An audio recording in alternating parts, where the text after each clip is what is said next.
কালেমা তৈয়বা লা ইলাহা ইল্লাল্লাহু মুহাম্মাদুর রাসূলুল্লাহ সাল্লাল্লাহু আলাইহি সাল্লাম।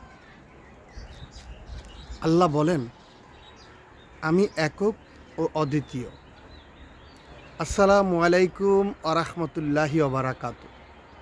আমি চাঁদপুর ফরিদগঞ্জ থেকে মাহফুজ রানা, আপনাদের একজন ভাই। পবিত্র মাহে রমজানের শুভেচ্ছা। আমি কালেমা নিয়ে সংক্ষিপ্ত একটা ভিডিও নিয়ে আসছি। ভিডিওটা ধাক্কা দিবেন না।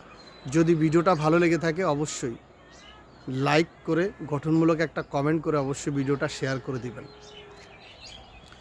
তো কালেমা তৈয়বা লা ইলাহা ইল্লাল্লাহু মুহাম্মাদুর রাসূলুল্লাহ, এই কালেমাটার মধ্যে এর ব্যাখ্যা অনেক বড়। আলেমরা এর ব্যাখ্যা অনেক দিতে পারবে। আমি সংক্ষিপ্ত একটু ব্যাখ্যা দিই।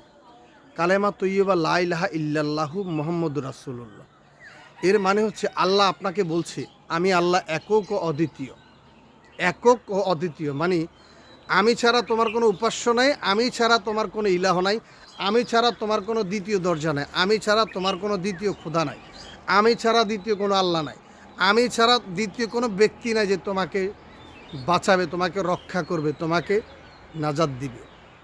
আল্লাহ বলে দিয়েছে আমি একক ও অদ্বিতীয়, মানে আমি ছাড়া দ্বিতীয় কেউ নেই। এবং আল্লাহ আরও বলছে আমি কাউকে জন্ম দেইনি এবং কেউ আমাকে জন্ম দেয়নি।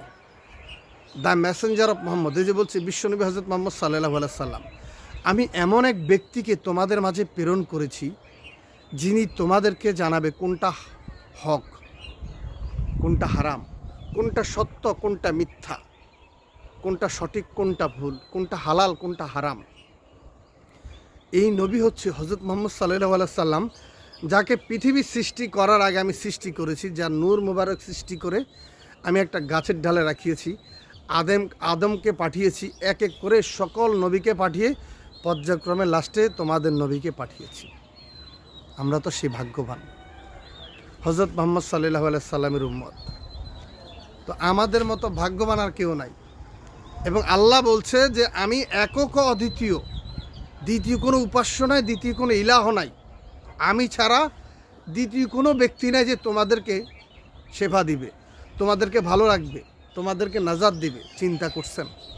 অথচ আমরা বিভিন্ন কাজ করি, শিরক করি, ইবাদত করি, গাছের পূজা করি, মাটির পূজা করি, আগুনের পূজা করি।